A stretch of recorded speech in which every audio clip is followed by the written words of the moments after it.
What if I told you the history of science is a lie? Okay, maybe not a lie, but a story with some major missing pages. We all know Einstein, Newton, Curie. Their names are legendary. But what about the woman whose stolen work unlocked the secret of life itself? Or the glamorous Hollywood movie star who secretly invented the technology that powers your Wi-Fi?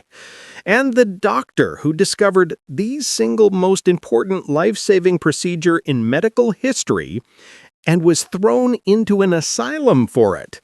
These are the unsung heroes of science, the hidden figures whose groundbreaking discoveries were buried, stolen, or ignored. Stick around, because the true stories behind some of the most important inventions in history are way crazier than you think.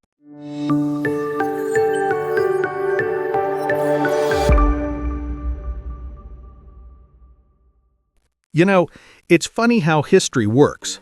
It's not really a perfect record of what happened. It's more like a story, a narrative. And like any story, it has main characters. In science, we know them well. They're the ones with the wild hair and the Nobel Prizes. But every main character has a supporting cast. And sometimes those supporting characters did all the actual work and got zero credit. It's a phenomenon so common, especially for women in science, that it actually has a name: the Matilda effect. That's your first little breadcrumb right there, the Matilda effect. It's this crazy systemic bias where groundbreaking work done by women is often misattributed to their male colleagues. They do the experiments, they make the discovery, and the guy in the office next door gets the Nobel Prize and his face on a stamp. It sounds insane, but it happened a lot. And it's not just about gender. Sometimes an idea is just too revolutionary, too far ahead of its time. The person who discovers it is called a quack, a madman, a danger to society. They live and die in obscurity, and then 50 years later, we build statues of them and act like we believed them all along. So the question is, who are these people? Who are the ghosts in the machine of science? Well, let's start with one you would never, ever expect. Picture this. It's the height of World War II. The world is at war with the Nazis. The U.S. military is desperate for a way to guide torpedoes without the enemy jamming the signal.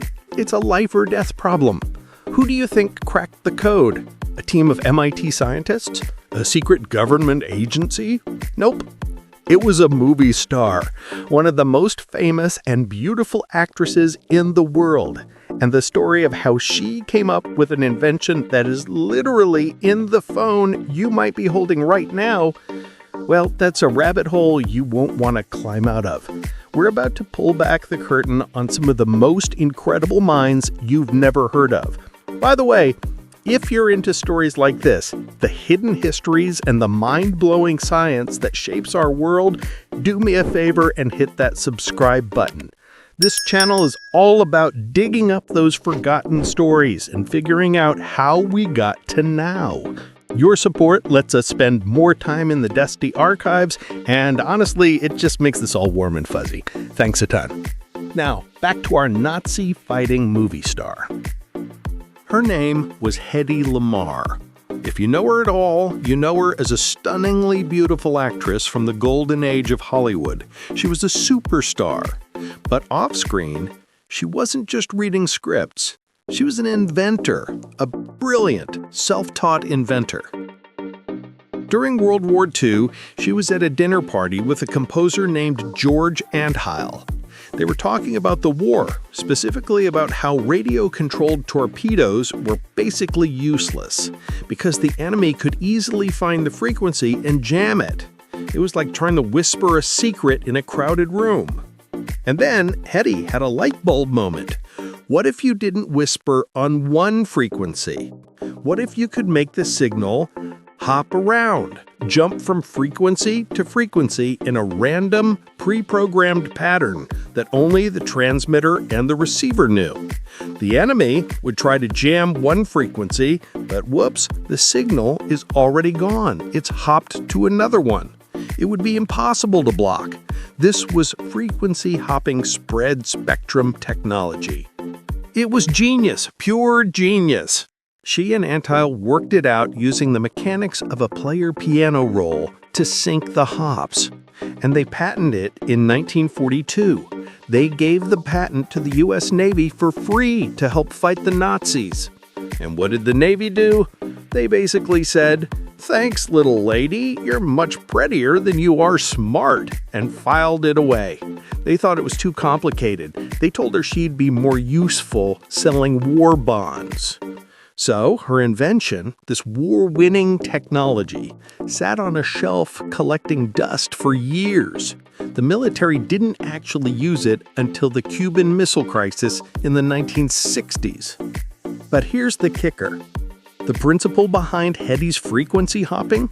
It's the direct ancestor of the technology that makes modern Wi-Fi, GPS, and Bluetooth possible. Every time you connect to the internet, or use your AirPods, or find your way with Google Maps, you are using a direct descendant of an idea cooked up by a 1940s movie star who just wanted to kick Nazi butt. She never saw a dime for it. Insane, right? But what if the discovery isn't just ignored? What if it's actively fought against? Let me introduce you to a Hungarian doctor named Ignaz Semmelweis. In the 1840s, this guy had a pretty good job at the Vienna General Hospital. But there was one huge, terrifying problem. The hospital had two maternity clinics. In the first clinic, run by doctors and medical students, mothers were dying of something called childbed fever at an alarming rate. We're talking like 10-20% of all mothers. In the second clinic, run only by midwives, the death rate was less than 2%. This terrified women. They would literally beg on their knees to be admitted to the second clinic, the midwife clinic. It was a lottery of death. And Semmelweis was obsessed with figuring out why. He tested everything. He changed the birthing position, the ventilation, even had the priest change his route through the ward, thinking the bell was scaring women to death. Nothing worked. Then a breakthrough, born from a tragedy.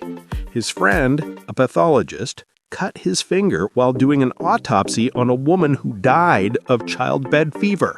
His friend got sick and died, and his symptoms were identical to the women's. And it clicked for Semmelweis, an aha moment that should have changed the world. The doctors and medical students were coming straight from the autopsy room, where they were dissecting corpses, right to the delivery room to deliver babies. The midwives weren't. He realized the doctors were carrying what he called cadaverous particles. Gross, right? Today we'd call them germs or bacteria, but the germ theory of disease didn't exist yet. His idea was radical. His solution was simple. He ordered all doctors to wash their hands in a chlorine solution before examining patients. The result? The death rate in his clinic dropped from 18% to almost 1%. 1%! He had found the cure! He was a hero, right? Wrong. The medical community was outraged. Doctors were gentlemen. The idea that their hands could be unclean and spread disease was a personal insult. They ridiculed him. They called him a lunatic. They refused to accept the evidence. They ran him out of Vienna. He ended up writing furious, desperate letters to doctors all over Europe, begging them to wash their hands and save lives. But they just thought he was crazy. Eventually, his friends had him committed to an insane asylum. He died there just 14 days later from an infected wound. The ultimate irony. He died from the very thing he fought his whole life to prevent. It wasn't until Louis Pasteur and Joseph Lester developed the germ theory decades later that Semmelweis was finally proven right. But he died a broken man for an idea that saves millions of lives every single day. Okay, so we've had an idea that was ignored and an idea that was ridiculed, but what about an idea that was just stolen? This is probably the most famous molecule in the world, DNA. And if I asked you who discovered its iconic double helix structure, you'd probably say Watson and Crick. That's what the textbooks say. That's who won the Nobel Prize in 1962. And that's only half the story. Because the key piece of evidence, the smoking gun that unlocked the entire structure, was made by a woman named Rosalind Franklin. Franklin was a brilliant chemist and X-ray crystallographer working at King's College London in the early 1950s. Her job was to take pictures of DNA, not with a camera obviously, but by shooting X-rays at crystallized DNA fibers and analyzing the patterns they made. It was incredibly difficult, painstaking work, but she was the best in the world at it. And in 1952, she captured the most beautiful, clearest image of DNA ever taken. It was called Photograph 51. To a layperson, it just looks like a fuzzy X. But to a trained scientist, that X screamed helix. It showed the molecule's dimensions, its symmetry, it held all the clues. It was the Rosetta Stone of DNA. Now, at the same time, two guys over at Cambridge University, James Watson and Francis Crick, were also trying to solve the DNA puzzle. They were building physical models, kind of like atomic Legos, but they were stuck. Their models kept failing. Then, Franklin's colleague, Maurice Wilkins, who, by the way, did not get along with her, did something unthinkable. Without Franklin's permission or knowledge, he showed Photograph 51 to James Watson. Watson said later that his jaw fell open and my pulse began to race. He instantly knew what it meant. He raced back to Crick, and using the precise measurements from Franklin's photo, they built their famous double helix model in a matter of weeks. They published their paper in Nature in 1953. In a separate supporting article in the same issue, Franklin published her data, but it was presented as if it were just confirming their model, not as the foundational evidence it truly was. She was robbed. Rosalind Franklin died of ovarian cancer in 1958 at just 37 years old. 4 years later, Watson, Crick, and Wilkins were awarded the Nobel. The Nobel is never awarded posthumously, so she couldn't have received it anyway. But in their acceptance speeches, they barely mentioned her. Her monumental contribution was reduced to a footnote. Hedy Lamarr, Ignaz Semmelweis, Rosalind Franklin, a movie star, a tragic doctor, and a brilliant chemist. 3 people who changed the world. 3 people whose stories were almost lost to history. And they are just the tip of the iceberg.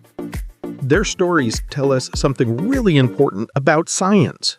We have this image of the lone genius, the Einstein, having a sudden flash of brilliance that changes everything. But that's almost never how it works. Science is a human endeavor. It's messy, it's competitive, it's collaborative, and sometimes it's deeply, deeply unfair. Progress isn't a clean, straight line. It's a jagged, rambling path built by thousands of people whose names we don't know, people who had the right idea at the wrong time, people who had their work stolen, people who were silenced because of their gender or their race or their beliefs. The lesson here isn't just that we should give credit where credit is due. It's that great ideas can come from anywhere. They can come from a glamorous actress between movie takes. They can come from a doctor who is willing to state an uncomfortable truth. They come from the person doing the tedious, unglamorous work in the lab that leads to the big breakthrough. Isaac Newton famously said, "If I have seen farther, it is by standing on the shoulders of giants." But what these stories show us is that many of those giants have been rendered invisible. The real foundation of our modern world, our medicine, our technology, our understanding of life itself, is built on the work of these unsung heroes. So, the next time you connect to Wi-Fi or see a doctor scrub their hands or think about the DNA that makes you, maybe take a second to remember the ghosts, the brilliant, stubborn, and revolutionary minds who fought the system, saw what no one else could see, and gave us the future, even if we never knew their names. Their legacy isn't in the textbooks, but it's all around us. And that, in a way, is the greatest prize of all. What do you think? Were there any other unsung heroes I missed? I know there are tons. Let me know your favorites down in the comments below. I'd love to read them and maybe even make a part 2. If you enjoyed this journey into the hidden side of history, please give this video a like, and if you haven't already, hit subscribe and ring that bell so you don't miss our next deep dive. Thanks so much for watching, and stay curious.